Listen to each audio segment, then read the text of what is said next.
Sitwasyong pangwika bago ang konstitusyon ng 1935. Bago dumating ang mananakop. Bago dumating ang mga mananakop sa Pilipinas, ang Pilipinas ay nakatatag na ng sistema ng kanilang pamumuhay.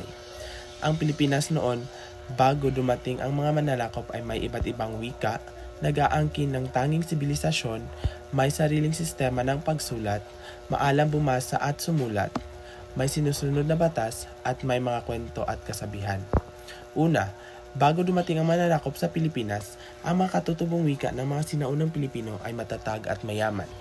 Ang mga panahing wika sa Pilipinas noon ay ang Tagalog, Cebuano, Ilocano, Waray at Kapampangan. Pangalawa, nag-aangkin ng tanging sibilisasyon. Bago dumating ang mga mananakop sa Pilipinas, ang bansa ay mayaman sa sibilisasyon at kultura. Sa loob ng libu-libong taon, ay nagkaroon ng mayaman at mastining na kultura ang Pilipinas. Iilan na rito ay ang kasaysayan ng mahabang panahon, maayos na pamahalaan, kultura at sining, agrikultura, relihiyon, sistema ng pagsulat, komersyo at arkitektura. Ang Pilipinas ay may makulay na sibilisasyon at ang kultura nito bago pa man dumating ang mananakop ay sobrang mayaman. Nagpapakita ito kung gaano kayaman ang kasaysayan at identidad ng bansa. Bago pa man dumating ang mananakop sa Pilipinas ay may iba't ibang paraan na ng pagsulat ng mga sinaunang Filipino. Narito ang ilan sa mga ito. Una ay ang baybayin. Alam naman natin kung ano ang baybayin at ano ang pinagmulan nito. Pangalawa naman ay kuritan. So, ang kuritan ay isang sistema ng pagsusulat na ginagamit ng mga sinaunang Tagalog. Ito ay isang simpleng paraan ng pagsusulat kung saan ang mga titik ay karaniwang inuukit o ini-inscribe sa mga kahoy o bato. Pangatlo, pahayagan. Alam naman natin na ang Pilipinas noon kahit wala pa ang mga mananakop ay mayroon ng pahayagan. At pang-apat ay ang oral tradition.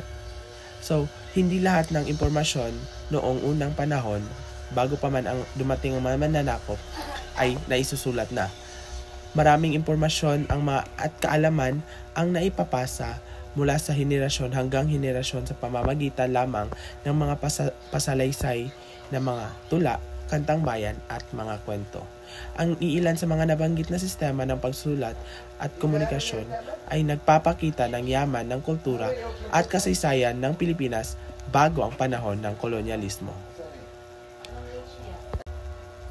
So sa panahon din bago pa man dumating ang mga mananakop sa Pilipinas ay maalam na ang mga Pilipino sa pagsulat.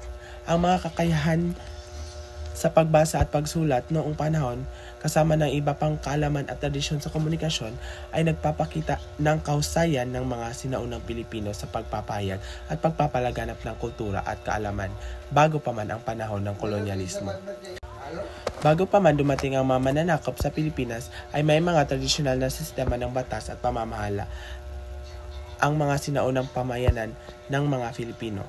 Iilan dito ay ang kanunuan o customary laws. Ito ay ang bawat tribo o kahiran ay may sariling mga ugalian at regulasyon na tinatawag na kanunuan o customary laws. Ito ay mga alintuntunin at batas na pinapaniwalaan at sinusunod ng mga tao sa kanilang komunidad. Pangalawa naman ay pamamahala ng dato. Sa maraming pamayanan, mayroong dato o pangunahing leader na namumuno. Ang dato ay nagpapasya sa mga isyu ng tribo at nagpapatupad ng mga patakaran. Siya rin ang nag-aalaga sa katarungan sa pamayanan. Pangatlo ay ang sistema ng pagsasaka.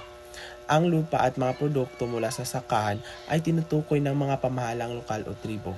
Ipinamamahagi ito sa mga mamamayan sa paraang makatarungan.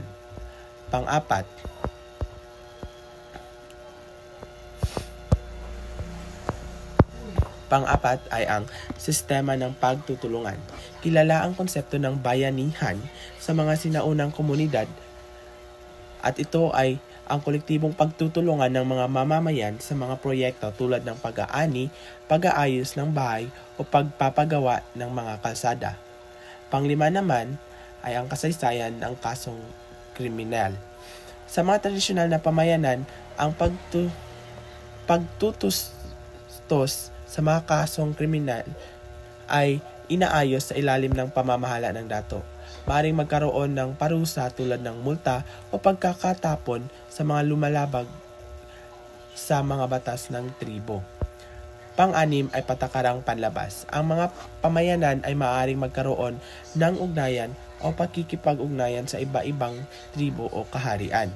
Ito ay nagbubukas ng mga oportunidad para sa kalakalan, pangangalakal o pag-asosasyon sa iba't ibang mga layunin. So, ang mga nabanggit na aspeto ay batas at pamamahala ay nagpapakita ng kasaysayan ng sinaunang Filipino bago ang panahon ng kolonyalismo. Ang mga sistema ng batas na ito ay nag-iiba-iba at nagpapatuloy sa pag-unlad ng lipunan sa paglipas ng panahon at sa pagdating ng mga dayuhang mananakop. Pagdating ng mga Kastila. Sa panahon ng pagdating ng mga Kastila ay ito ang iilan sa mga ginawa nila upang mas madali nilang mapalaganap at masakop ang bansa ng Pilipinas. Una ay pagpapalit sa alpabetong Romano. Ang mga Kastila ay pinakilala ang alpabetong Romano sa Pilipinas kung saan ginamit ang mga titik at sistema ng pagsulat nito para sa pagpapalaganap ng Kristyanismo at pagtuturo ng Espanyol. Pangalawa naman ay ang paggamit ng katutubong wika. Ang mga Kastila ay gumamit ng mga katutubong wika bilang medium para maipahayag ang mga konsepto ng Kristyanismo at iba pang kaalaman sa mga Pilipino. Ito ang naging paraan ng komunikasyon sa pagitan ng mga Kastila at ng mga lokal na tao. Pangatlo ay ang paglikha ng aklat, panggramatika at diksyonaryo.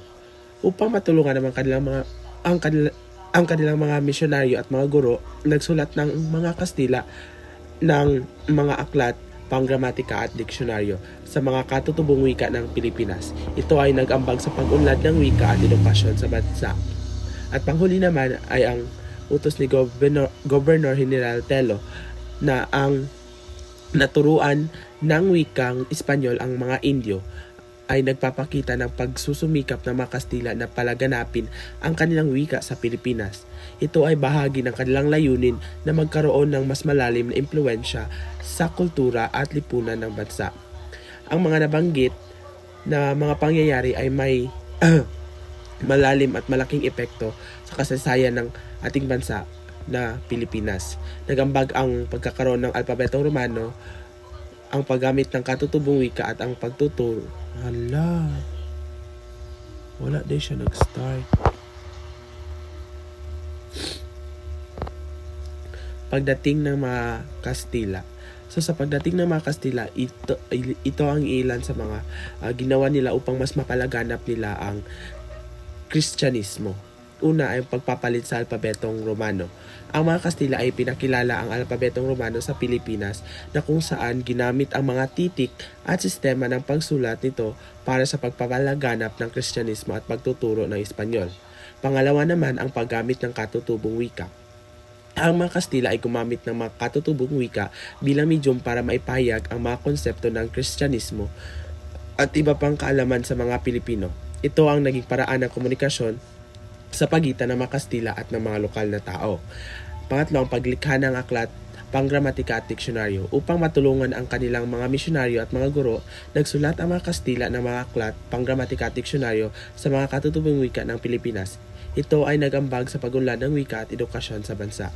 At pang-apat naman ay ang utos ni Gobernador General Tello na turuan ng wikang Espanyol ang mga Indio. Ito ay nagpapakita ng pagsusumikap ng mga Kastila na palaganapin ang kanilang wika sa Pilipinas. Ito ay bahagi ng kanilang layunin na magkaroon ng mas malalim na impluwensya sa kultura at lipunan ng bansa. Ang mga nabanggit na pangyayari ay may malalim at malaking epekto sa ating kasaysayan o kasaysayan ng ating bansa ng Pilipinas. Nagambag ang pagkakaroon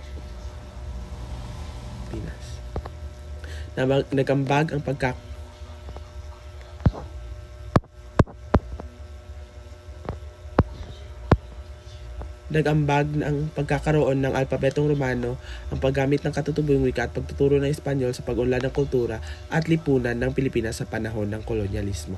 Bakit ituturo ang wikang Espanyol?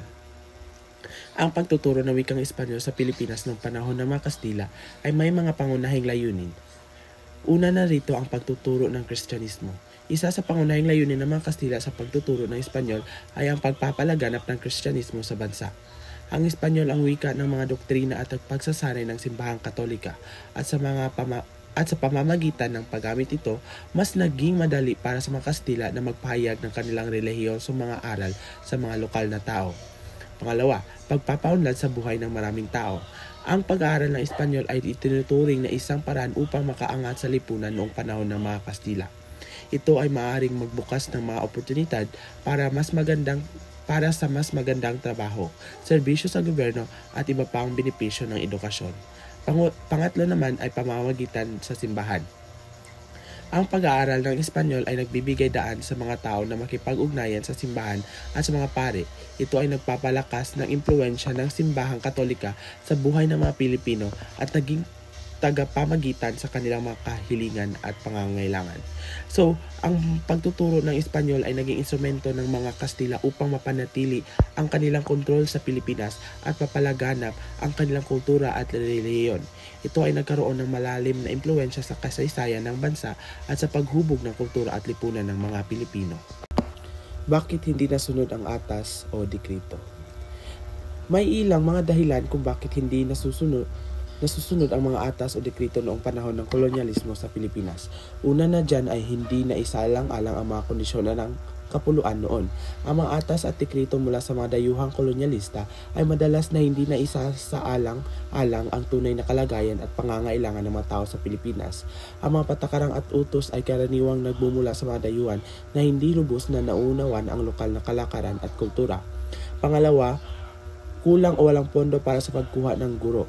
Kahit na inatasan na turuan ang mga Pilipino ng mga Kastila, maraming pagkakataon na kulang o walang sapat na pondo para sa pagkuha at pag-aalaga ng mga guro. Ito ay nagdulot ng kakulangan sa mga guro at edukasyon. Pangatlo ay ang walang organisadong sistema ng edukasyon. Noong mga unang panahon ng kolonyalismo, walang maayos na sistema ng edukasyon sa Pilipinas. Ang mga paaralan ay limitado at ang mga guro ay hindi laging naaangkop sa mga pangangailangan ng mga tao. So, dahil sa mga hamon na ito, ang sistema ng edukasyon noong panahon ng kolonyalismo ay nagdulot ng pagkabigo sa pagsunod sa mga atas o dekreto.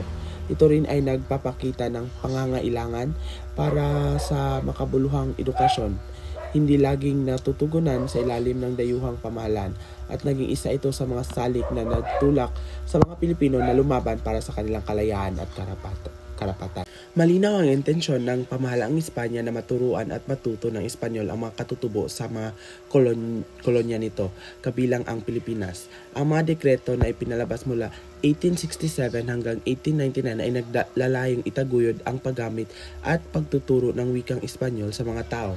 Ito ay bahagi ng kanilang pagsusumikap na palaganapin ang kanilang kultura at impluwensya sa mga teritoryong kanilang kontrolado. Sa panahon ng pananakop ng Espanyol sa Pilipinas, naging mahalaga ang papel ng mga misyonaryo sa pagpapalaganap ng Kristyanismo at pagturo ng Espanyol. Nakita ng mga misyonero ang potensyal ng mga wikang Tagalog o Filipino bilang isang wikang may malalim na kahulugan at potensyal para sa edukasyon. Dahil dito, nagkaisa sila sa pagsusulong ng wikang ito para sa pag-aaral at pagpapalaganap ng relihiyon at edukasyon. Sa loob ng mahigit 300 taon ng pananakop, ang programa ng Hispanisasyon ay naging matagumpay sa pamamagitan ng mga praile at edukasyon sa wikang Espanyol. Ito ang nagdulot ng malalim na impluwensya ng kultura at relihiyon ng Espanya sa Pilipinas.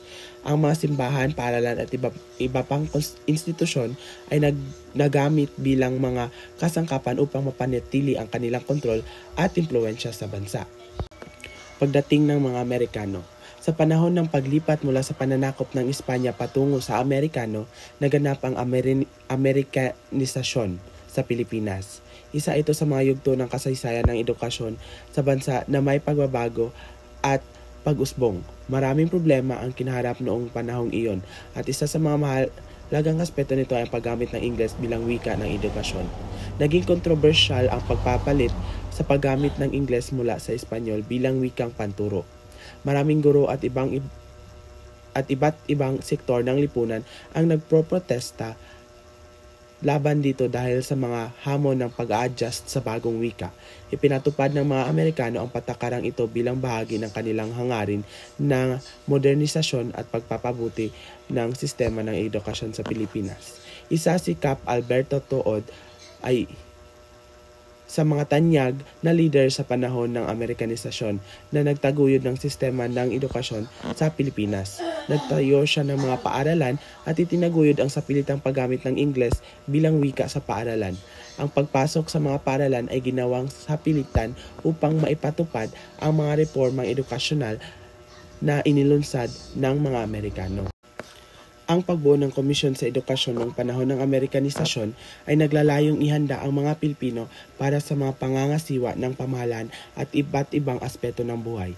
Ipinaniniwala ng mga Amerikano na ang paggamit ng Ingles bilang wikang panturo at pamahalaan ay makatulong sa modernisasyon at pag-unlad ng Pilipinas. Ang pagtuturo ng Ingles ay inaasahan na magdadala ng mga benepisyo sa iba't ibang larangan tulad ng komersyo, makabagong agham, diplomasya at politika, tulad ng binanggit ni Atkinson. Sa pag-aaral ng Ingles, inaasahan na mas magiging handa ang mga Pilipino na makibahagi sa pandaigdigang komunidad at makipag-ugnayan sa iba't ibang bansa.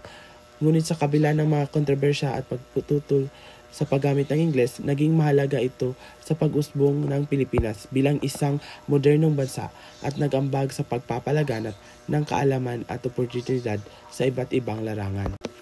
Noong panahon ng mga Amerikano sa Pilipinas, naging bahagi ng kanilang pagsusuri ang pag-aaral kaugnay sa paggamit ng Ingles bilang wika ng edukasyon.